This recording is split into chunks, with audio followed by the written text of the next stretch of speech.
Boom. That sounded great. Mouth bases. Boom. How did I lose my weed? What? It wasn't in your fucking roller? In my horizon? I don't think so. Hold up. Found it.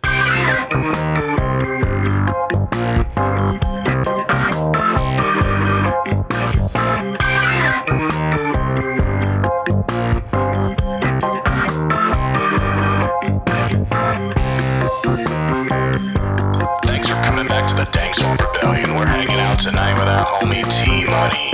Go check out T-Money and his band Smoke next Saturday, June 19th at the Intracoastal Club of Houma. You could suck the frog legs off that dick. You.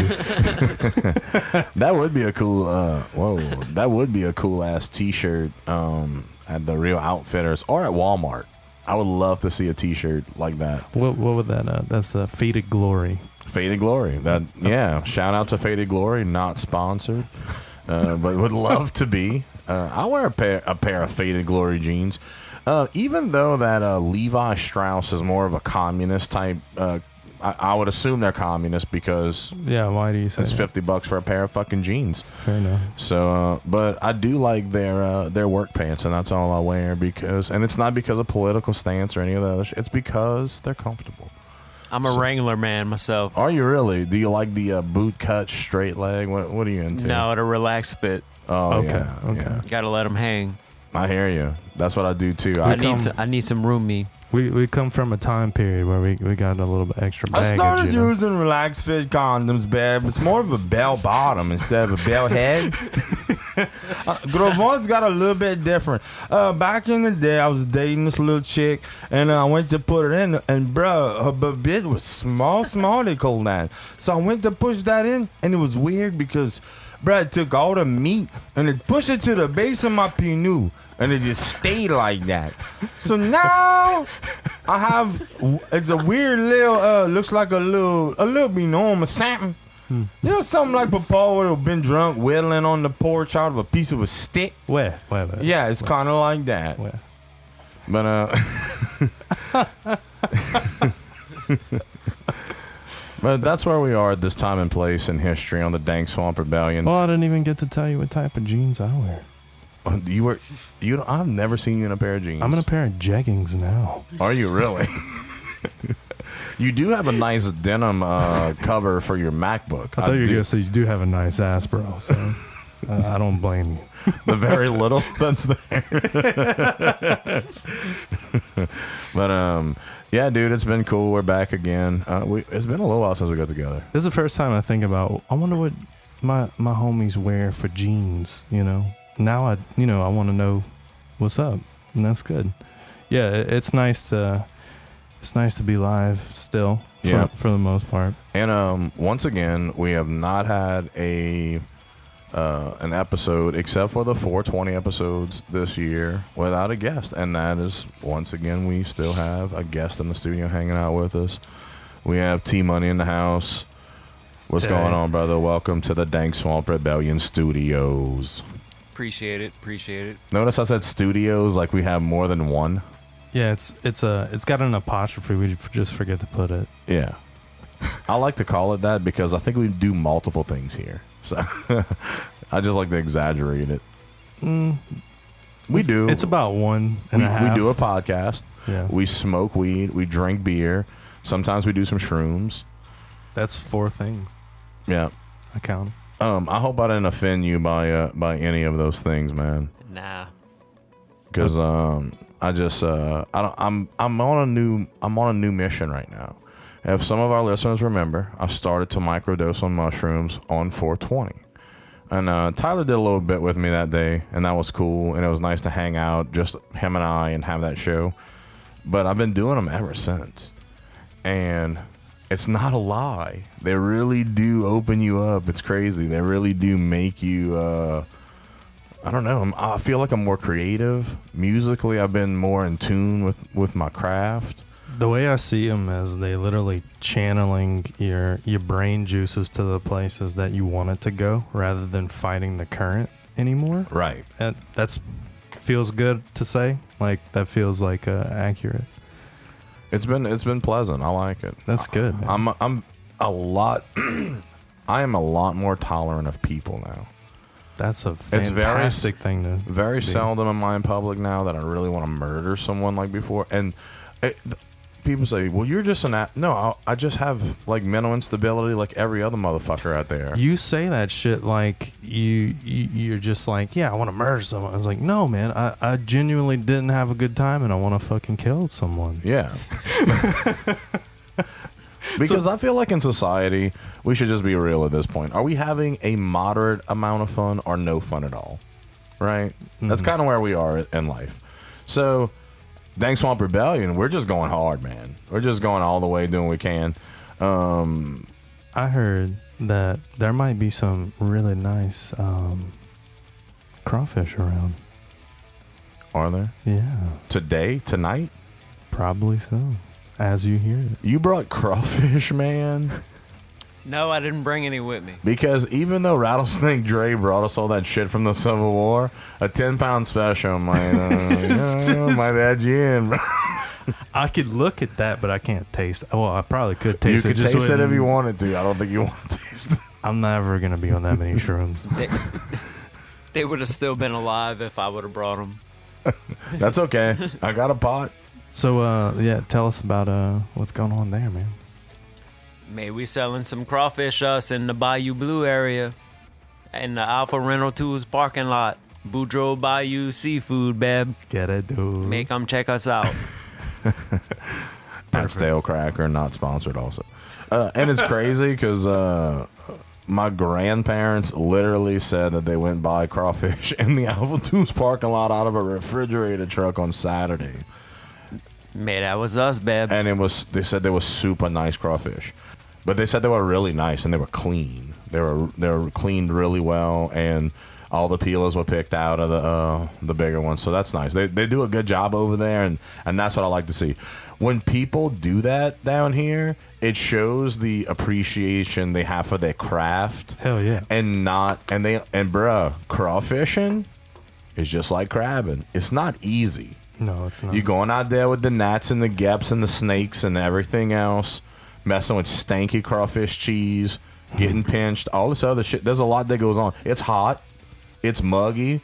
You sometimes, bro, some of them cats in the ponds, they walk in them little troughs out there pulling up traps, with waders on up to their waist. Crawfishing, it's not an easy job. Hell no, but not. When you take pride in it like that, that's pretty awesome. And so our listeners definitely need to go check them cats out. Yeah, we don't catch them, but we sell them. That's fine though. At least you're doing business with somebody who's doing it right. That's what it takes. That's what it takes. Because, bruh, the dudes in now I'll give a shout out to I forget the cat in Homer, but he sells Bell River crawfish. I mean, he ain't catching them crawfish either. He got them brought in from Bell River. That's some nice ass crawfish now from Bell River. They do it right over there.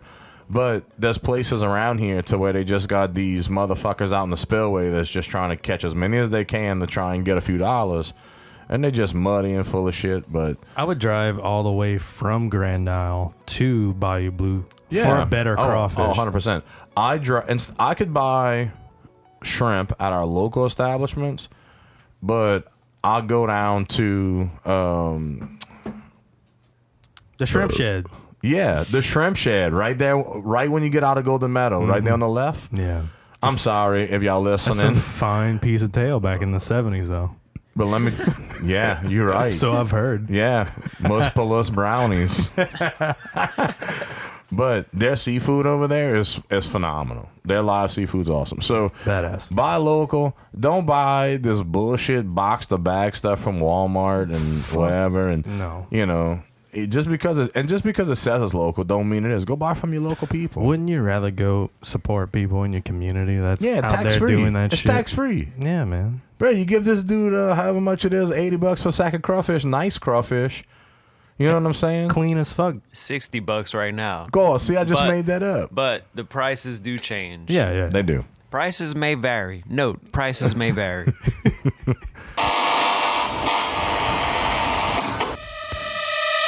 In the South, there's always a reason to drink beer.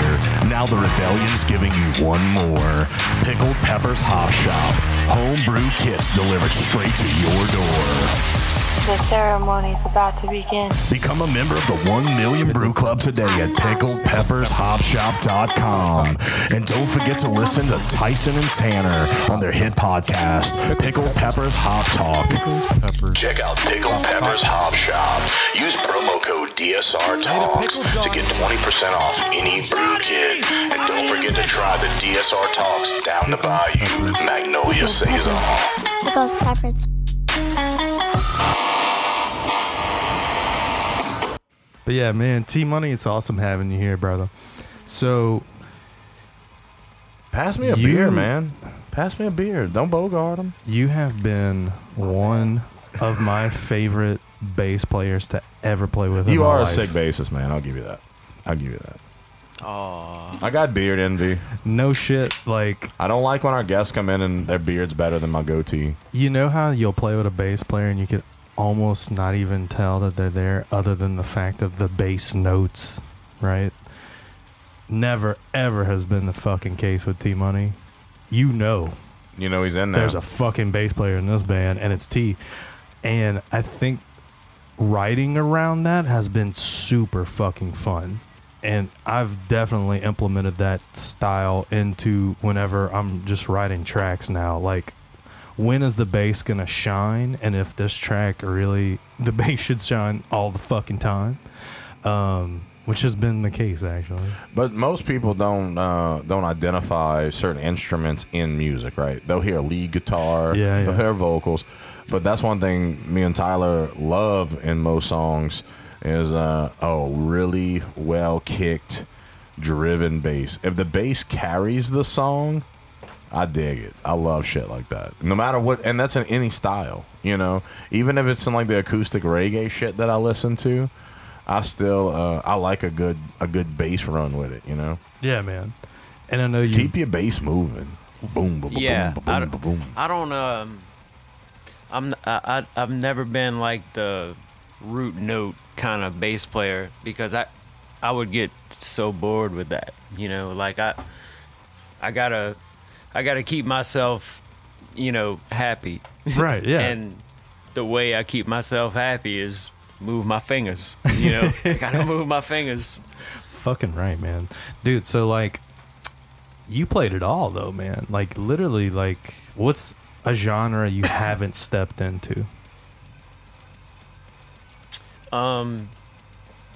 Like jazz, like, Okay. you know. I mean, I've flirted with jazz a few times before, but I never really like played it, Gotcha. you know. There's a barrier to entry on that fucking genre. Jazz and other things, you know, like there's a bunch of genres that I, you know, haven't touched. Why but do you think that is? maybe one day.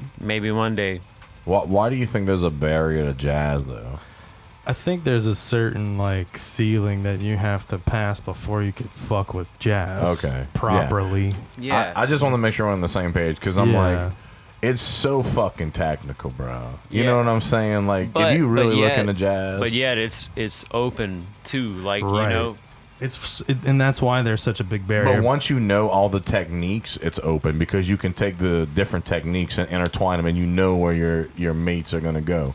That's the difference. But you're not when you're playing that type of music. You're not playing with your average no, class you're not- Right. musician. It's a Yeah. different class for sure. Yeah, like you gotta know what the fuck you doing if you playing jazz. And not want to You know. look like an idiot. Right.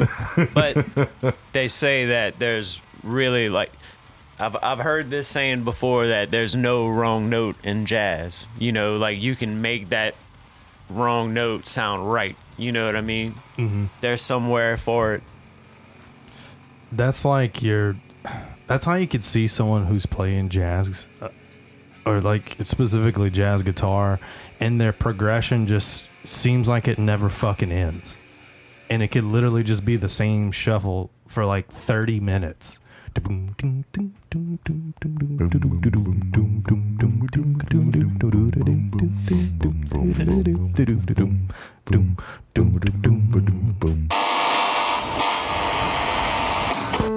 This is Grovon Mayer from the Dank Swamp Rebellion podcast reminding you to stock up on your Elmer's CheeWees. Get you some of that. I'll tell you, the original's good, man. The original's real good. I like me the barbecue one. I like the taco one.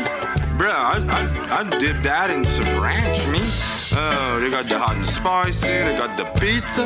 The pizza one's real good, man. And so is the green onion. And if you like a little something sweet after, get you some of that caramel popcorn. They ain't sleeping on that caramel popcorn. And remember, if it ain't Elmer, it ain't CheeWees. Elmer's Quality Snacks since 1946.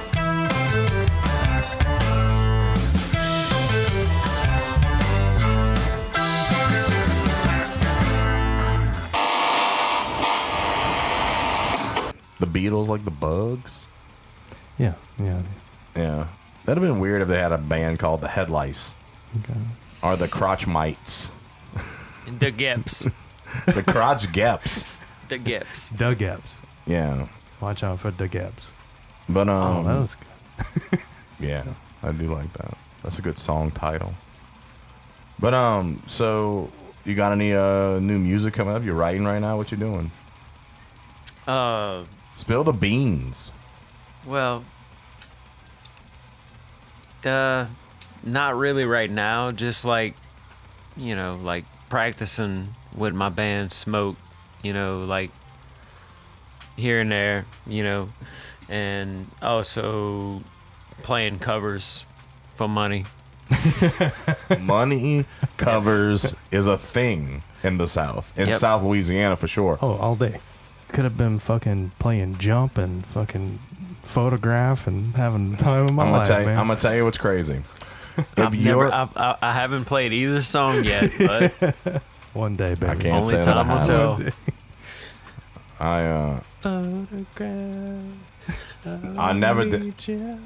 I never did that one, and I refuse to ever do Chad Kroger. I actually said that because I would like to do that. I would be in an 80s cover. If a lady walked up to me and like, hey, can you do Kissed by a Rose on the Grave? I'd punch her in the face. Why? That's a sick song. I should be a cover artist. What you You got? should. Like, What you got against Seal, bro? No, ain't doing it. Oh man. you're not biting on that seal cloud. But the thing is this: if you're a local band in South Louisiana and a record deal signed you, you have all the backing in the world, and they will learn every word to every song. But if you're just some local cats that are really good musicians, they don't want to hear your shit. They want to hear covers. It's the oddest thing. I don't know why that is, but it is. And they don't care how you play it. You can play it your way. When you were in Felix Koopa, y'all did that sick-ass little rendition of I Put a Spell on You. And people ate that shit up. It didn't sound nothing like Creedence or whoever else did it. Hendrix. There's like 100 people. Billion people did that song. Yeah. So that means a lot. Cool. Thank you. So I respect the cover band, but I don't. Man, I have mixed feelings, right? You can go see a cover band that's like right on point and they get every lick and everything's awesome. But then you get those ones every now and again that just put their own twist on everything, and that's the ones I dig. Mm-hmm. I always talk about my favorite place on Bourbon is Tropical Isle and Debbie and the Deacons. I'm not sure if they still play there, but they used to. But they were probably one of the best house bands on Bourbon Street, and that was the thing. They had a million covers they knew from literally back in the colonial days. You wanted a pan flute song, they got you. And he would shred it on his guitar. But they played all the covers their own way, and it was cool. I like that shit. My favorite cover band I've ever seen, I don't think they're playing anymore, but they were called Werewolf. And Yes. it They was were sick. It was all 80s shit, and I've never seen nothing like it, and I don't think I'll ever They were see from Louisiana? anything. Yeah, Baton Baton Rouge. Rouge. Oh, wow. Dude, They were sick. I'm so glad you've seen them because I don't think I've talked to someone who's seen them and knows what I'm talking about when I say they had it down. They sounded like them, but every cover they did was in their flavor, and it was fucking incredible. Even better than Didn't Pigs? we play with them? Okay, this was in Grand Isle. Yeah, we played with them. Awesome. That's why we know that. Getting Okay. up on it, baby. So we did play with them together. We played at one of the fucking little bars, Artie's. Maybe? Artie's on the deck. That's what it was. And Werewolf killed that set. We played upstairs and they played downstairs. Is that when the first time you caught herpes? In Grand Isle? Yeah. Yeah. Because remember that one time and you showed me that one sore and it looked like a barnacle? And I was like, where'd you get that in Grand Isle? And you said no. And now you're backtracking and I'm catching you in your own lie. Well, Werewolf's really good, and I mean, I can't stop myself. What I'm supposed to do. So, do we need to find this band and see what's up? Because I'm also trying to look for Super Nutra. If anybody knows whatever happened to Super Nutra, I saw them open for Scott Marinol's band, Cyanide Smile. It was okay. This I'm gonna get crucified for what I'm about to say. All right. Oh yeah. By the metalheads in the community. I'll get the nails. That's okay. All right. And you could hang me upside down and then drink the blood from my testicles, whatever y'all do. But Scott Marin and who was the lead singer, Miles, and wasn't Sean in that too? Sean Rowdy. Yeah. And who else? They were inside Not Smile. They had a couple different bass players, so I'm not too sure who that was. At that time, it was Sean was on the drums at that time. Yeah. I'm not sure who would have been on bass at that point. But it was them. There was a band before them called Super Nutra. That was awesome. And then some other no name. They got to play 2 songs. A metal band from like Hornville or some bullshit. But Super Nutra was from the city, and they were a metal band. They were great. But all of those bands were the opening act to Alien Ant Farm. No, that was you, bitch. In this moment. Oh, okay. Oh, Okay. no.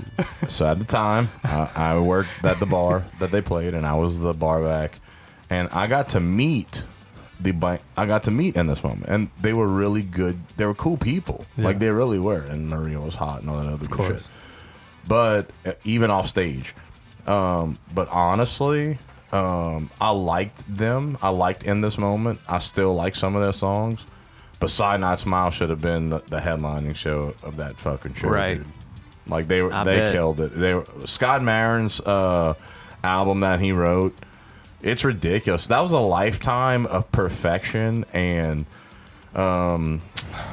yeah, he's awesome. I would love to see him and Tyler do something together. That'd be awesome. Yeah, that would be great. That would actually be epic, man. That'd be epic shit.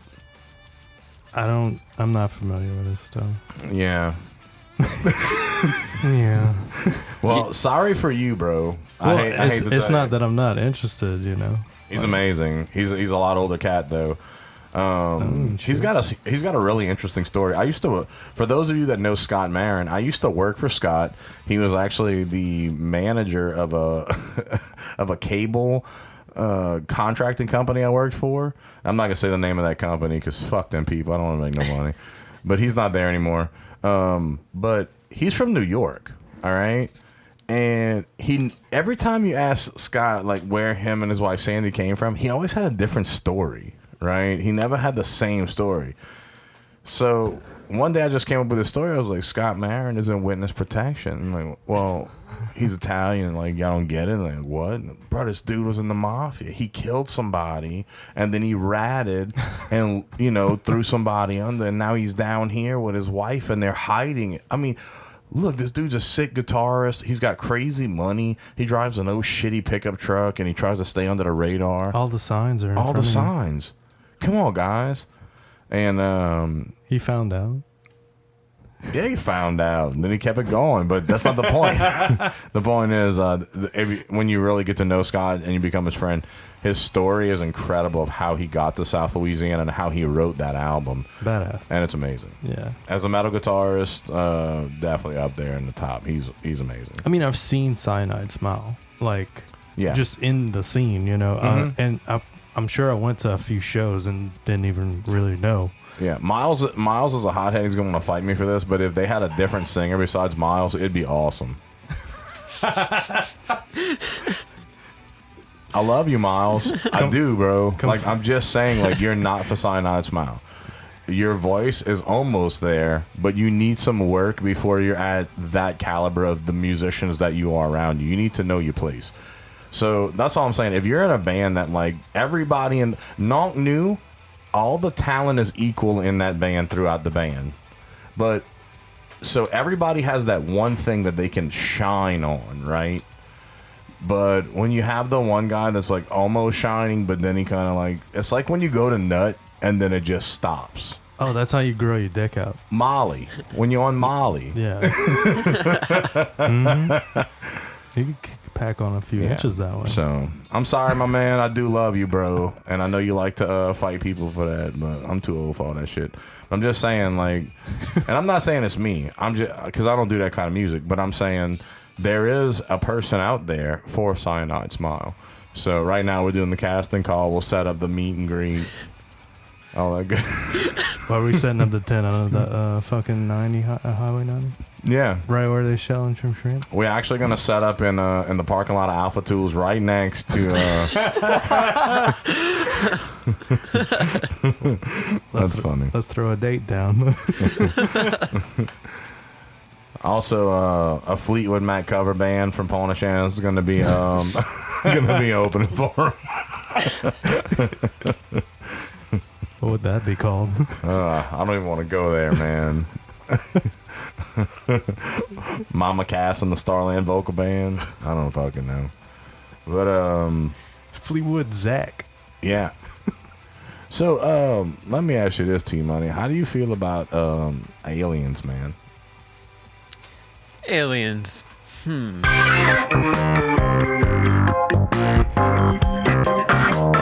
Thanks again for listening to the Dank Swamp Rebellion podcast. Tune in Saturday when we're hanging out again with our partner, T-Money.